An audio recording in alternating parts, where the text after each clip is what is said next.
तो हम लोग कई बार बात करते हैं about recovery after total knee replacement and on a regular basis मैं एक कोशिश करता हूँ कि I keep getting patient experiences to you. तो आज हमारे साथ मिसेस सरोज कुमारी हैं, उनके हस्बैंड हैं मिस्टर विजय कुमार। विजय कुमार जी जो हैं ये इंडियन नेवी से रिटायर हो रखे हैं एंड ये जब मेरे पास आई थी तो 2-3 जगह ऑलरेडी होके आ चुकी थी, इनकी कुछ प्रोसीजर्स नी पे ऑलरेडी हो चुके थे and she was in pain. So then let's see आगे क्या हुआ। तो क्या क्या कराया था आपने, बताओ। मैंने स्टार्टिंग में ऑर्थोस्कोपी कराई थी, उससे फिर कुछ दिन ठीक रहा, फिर पेन होने लगा। उसके बाद पीएफओ सर्जरी कराई Maharaja Agrasen. PFO, okay. So PFO मैं बता देता हूँ अपने व्यूअर्स को। पीएफओ को हम कहते हैं प्रॉक्सिमल फिब्युलर ऑस्टियोटमी। मैंने आपको भी ये बात बताई थी। तो प्रॉक्सिमल फिब्युलर ऑस्टियोटमी क्या होता है कि जो फिब्युला का जो ऊपर वाला एंड होता है उसको काट देते हैं एंड सर्टन स्टडीज ये कहती हैं कि भाई ये करने से नी का जो बायोमैकेनिक्स होता है वो ठीक हो जाता है और पेशेंट में दर्द ठीक हो जाता है। आई frankly refrain from PFO. Somehow मैं पीएफओ में इतना बिलीव नहीं करता। मैंने ये बात आपको भी बोला था कि मैं पीएफओ में बिलीव नहीं करता बिकॉज मैंने एक आधे पेशेंट्स में करा था, I did not get good results and I decided to stay away from this surgery. तो पीएफओ के बाद क्या हुआ? कुछ दिन थोड़ा वो तो उसको कुछ नहीं, उससे फर्क पड़ा नहीं। उसके बाद एग्जैक्टली यही सेम फीडबैक जो पेशेंट्स मैंने भी ऑपरेट करे हैं, दैट्स व्हाट आई गॉट। फिर उसके बाद मैंने कुछ दिन होम्योपैथिक भी खाई है, कुछ ना कुछ ट्रीटमेंट चलता रहा। ठीक है, होम्योपैथिक 1.5 साल चला। 1.5 साल, उससे कुछ आराम आया? उससे ये है कि मैं चल फिर रही। राइट, जैसा मैं उसका लगा लिया, मतलब पार्क वार्क घूम फिर रही थी आराम से। तो आपकी उस टाइम पे एज कितनी थी जब पीएफओ कराया था? 49 हो गए 49, 49। तो अभी कितनी एज है आपकी? 54। तो मतलब टाइम हो गया, 6-7 साल हो गए। तो आपको ये पेन कब से हो रहा था?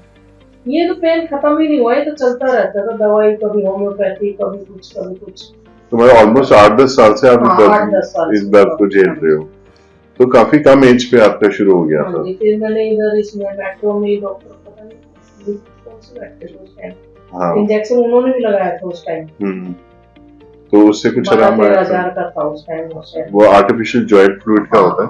इस प्रोसीजर को हम कहते हैं साइनोवियल फ्लूइड रिप्लेसमेंट थेरेपी। वो कुछ दिन रहा है। तो उसमें क्या करते हैं, ये विस्कस एक जैसे अपना ग्रीस होती है ना, वैसे इंजेक्शन होता है, वो भर देते हैं। आपने बाद में मेट्रो में भी तो एक अपनी कराई थी, आपने एक आर्थोस्कोपी कराई थी पिछले मई में, 1 साल पहले 2023 में मई में फिर कराई दोबारा। फिर मतलब 3 स्कोपी हो गई फिर आप? 2 बार ऑर्थोस्कोपी, 1 बार पीएफओ। तो सेकंड ऑर्थोस्कोपी से भी कुछ रिलीफ नहीं आया? नहीं। फिर आप मेरे पास आए थे, मैंने फिर उस टाइम पे फिर आपको बोला कि चलो पीआरपी करते हैं। पीआरपी उससे पहले तो एक और किया था, वो स्टेरॉइड का। हाँ, स्टेरॉइड लगाया था आपको। आप आयुष्मान आए थे मेरे पास, तो तब हमने आपको स्टेरॉइड लगाया। नहीं हुआ उससे, कुछ नहीं हुआ था। फिर पीआरपी लगाया, पीआरपी से भी आराम नहीं आया। फिर मैंने आपका कार्टिलेज मैपिंग कराई थी, है ना? कार्टिलेज मैपिंग के बाद फिर मैंने आपको कहा कि कुछ भी मत करो, and let's plan for your surgery. So this is something which मैं पेशेंट्स को कहता हूँ कि कई बार ना एक्सरेज कैन बी मिसलीडिंग। इनके केस में एक्सरे इतना खराब नहीं था, इनकी चाल भी इतनी खराब नहीं थी, but she was in a lot of pain. मतलब ये बिल्कुल ठीक चल रही थी, कोई डिफॉर्मिटी नहीं डेवलप आई थी, बट पेन बहुत था इनको। और ये पेन हम कुछ भी करके कंट्रोल नहीं कर पा रहे थे। मल्टीपल प्रोसीजर्स हो गए, इनका पीएफओ हो गया, 2 बार आर्थोस्कोपी हो गई, स्टेरॉइड के इंजेक्शंस लग गए, बाकी मल्टीपल इंजेक्शंस लग गए, मैंने एक बार पीआरपी लगा दिया। तो ऑलमोस्ट 6-7 प्रोसीजर्स हम कर चुके थे, but she continued to be in pain. तो फिर ऐसा क्या हुआ कि आपने डिसाइड कर लिया कि बस अब तो मैंने आपसे ज्यादा तो सर डरे हुए थे, है ना? मैं इसलिए डरा हुआ था कि एज पर एज के हिसाब से ये टाइम ऑपरेट कराने का नहीं था। तो हाँ, थोड़ा जल्दी किया हमने। लोग 60 अबव के बाद प्रेफर करते हैं, तो मैं थोड़ा सा इसी वजह से डिनाई कर रहा था कि चलो कुछ पेन किलर इंजेक्शंस या आपके द्वारा दी गई दवाइयों से कुछ आराम आ जाए, तो इस ऑपरेट होने से बचा जाए।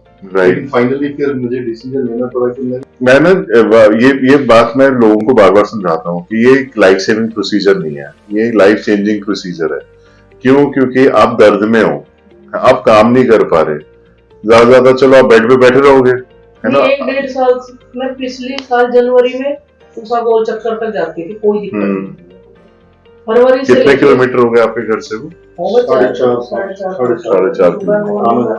और अभी पिछले 1-1.5 साल से फरवरी पिछले 2023 से लेकर फरवरी से अब तक चलता ही रहा थोड़ा। तो normal day to day activities में कितनी प्रॉब्लम हो गई थी आप? बस थोड़ा सा किचन में कर लिया, फिर ज्यादा पेन हो गई बैठ के। इतना सुबह तो 1 घंटे का काम होता है, फिर तो दिन में तो रिलैक्स ही है। राइट। तो फिर फाइनली आप तंग आ गए और आपने डिसाइड कर लिया कि तो इनको कैसे बनाया, ये तो बिल्कुल क्योंकि आप जब मेरी ओपीडी पे आए थे तो आपने ये फिर भी डरे हुए थे, ये ओटी के बाहर भी जब ये मिले थे तो बहुत डरे हुए थे। बच्चों को भी बोला पापा करा रहे तो कराने दो, राइट। परेशान है। सर्जरी के बाद कैसा रहा? पेन तो होता ही है, अभी तो थोड़ा तो पेन होता ही है। तो सर ऑपरेशन से पहले जो दर्द था और अभी जो दर्द है उसमें कितना फर्क है? मेरे ऑपरेशन से पहले भी यही पेन होता था, अभी भी मेरे को यही पेन आता है, ये जैसे उतनी इंटेंसिटी है? नहीं उतनी तो नहीं है। राइट। पर है पेन। तो आज कितने दिन हो गए? आज टाके काटे आपके? 18 दिन हो गए। 18 दिन हो गए। बट 18 डेज में you are walking, you are exercising, सीढ़ियाँ उतरना चढ़ना भी आपका चल रहा है। ओके। मेरा तो ग्राउंड फ्लोर है, पर वैसे थोड़ा सा अगर चढ़ना हो तो आप चढ़ पाते हो। तो खुश हो कर आके? हाँ जी, खुश हो अभी तो जब अच्छे से घूमने फिरने लगूंगी तो हो जाओगे। सो मैं पेशेंट्स को ये एक्सप्लेन करता हूँ, मैं आपको भी आज यही बोलूंगा कि देखो अभी हमारे टोटल 18 डेज हुए हैं, 6 वीक्स लगते हैं for most of the repair process to happen. कोई भी सर्जरी होती है तो बॉडी के लिए वो डैमेज ही है ना। आप स्किन काट रहे हो, अंदर मसल काट रहे हो, अंदर हड्डी को काट रहे हैं, हथौड़े चल रहे होते हैं, है ना, आरी चल रही होती है। सो ऑब्वियसली डैमेज तो होता ही है, बॉडी के लिए इंसल्ट है वो, तो बॉडी को हील होने में टाइम लगेगा। स्किन तो ऊपर हमारी 18 दिन में हो गई, पर अंदर जो भी हमने रिलीज करा है, जो भी मसल काटी, उसको टाइम लगेगा। तो 6 to 8 वीक्स आप लेके चलो नॉर्मल होने में। तो बस 2 महीने में इतना हो जाओगे कि फिर जो आप पहले कह रहे थे ना वापस 4-4.5 किलोमीटर चलती थी, आप वापस उस स्टेट में आ जाओगे। इनफैक्ट 6 हफ्ते के बाद तो पेशेंट्स को किसी को गाड़ी चलानी हो तो मैं ड्राइविंग भी अलाउ कर देता हूँ। 4 वीक्स में मैं इतना उनको अलाउ कर देता हूँ कि आप अपने काम पे जा सकते हैं। So good, you are heading in the right direction and hopefully you will keep heading in that same direction, है ना। तो एक बार आप चल के दिखाओगे हमको?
देखो अभी वही ना, जैसे अभी आपको टाइम देना पड़ेगा। जो अभी आप कह रहे हो ना कि अभी थोड़ी बहुत अकड़ है, तो थोड़ा टाइम देना पड़ेगा। See it is not a miracle. ऐसा नहीं, इधर हाथ लगाने से ऐसा लगता है हाँ अभी भी सुनपन सा है कुछ। वो सब ठीक हो जाएगा। हाँ। सब ठीक हो जाएगा। जो स्कार के ऊपर थोड़ा बहुत सुनपन रहता है वो ठीक हो जाएगा। स्कार के साइड्स में थोड़ा बहुत पेन होता है वो ठीक हो जाएगा। जो मैं वही कह रहा था, मिरेकल नहीं होएगा मैम, बॉडी अपना टाइम लेगा हील होने के लिए। एंड मैं बार बार यही समझाता हूँ कि ओवर एग्जर्ट भी नहीं करना, अंडर एग्जर्ट भी नहीं करना। तो ये एक फाइन बैलेंस बनाना बहुत जरूरी है। फिजियो कितनी कराई? अब क्या कहोगे, फिजियो जरूरी है या बिना फिजियो के काम हो सकता है? आप बताओ, आपने सर्जरी कराई है तो फिजियो, अगर आपको लगता है बिना फिजियो के आप चल पाते? बिना फिजियो के तो नहीं हो पाता। Exactly. So this is again what I tell to my viewers कि फिजियोथेरेपी रिहैबिलिटेशन बहुत जरूरी है। प्रॉपर एक्सरसाइज रेजीम फॉलो करना बहुत जरूरी है। आपको you have to be committed and you have to you know stick to the rules. ये आपने सारे रूल्स फॉलो करने हैं तो आपकी रिकवरी बढ़िया होगी। अब जैसे आज 18th डे पे आप बिना वॉकर बिना सपोर्ट के चल पा रहे हो, है ना। यही अगर आप पहले दिन दर्द होती है, आप कहते जी मैंने नहीं चलना, तो हमारा वो पीरियड लंबा होता चला जाएगा। तो it is good that you are putting in that effort कि आप चलने की पूरी मेहनत कर रहे हो, है ना। अब सर भी अब मुस्कुरा रहे हैं। मैं इसलिए मुस्कुरा रहा हूँ कि मेरी 10 साल से जो मैं इनके साथ बहुत कर रहा था, और उसमें मेरी अपनी भी जॉब से रिलेटेड स्ट्रगल रही, प्लस इनके साथ में जा करके हर डॉक्टर को दिखाना, उसके ट्रीटमेंट में, उसके टेस्ट में साथ में जाना, साथ में आना, ये भी एक 6 तरीके एडमिशन से दौरान से लेके अब तक मैं आयुष्मान हॉस्पिटल की भी तारीफ करना चाहूंगा, उनके डॉक्टर्स की ओपीडी और ओटी में जो ओटी में हमारा स्टाफ में जो केयर किया, प्लस उनके जो स्टाफ ने केयर किया, काफी अच्छा लगा। पेन फ्री के लिए आपको हमारे एनेस्थीसिया टीम को थैंक्स करना चाहिए, because they are managing your pain. आपका जो आप कह रहे हो ना, मेरे को दर्द की सर्जरी के बाद दर्द नहीं हुई, वो जो डाल के आपको थाई में इधर डाला था ना, कमर नहीं इधर, लेकिन इंजेक्शन थाई में भी तो लगा के छोड़ा था, वो तो उसके दर्द के लिए एक कमर में डाला था, एपिड्यूरल लगा के छोड़ा था।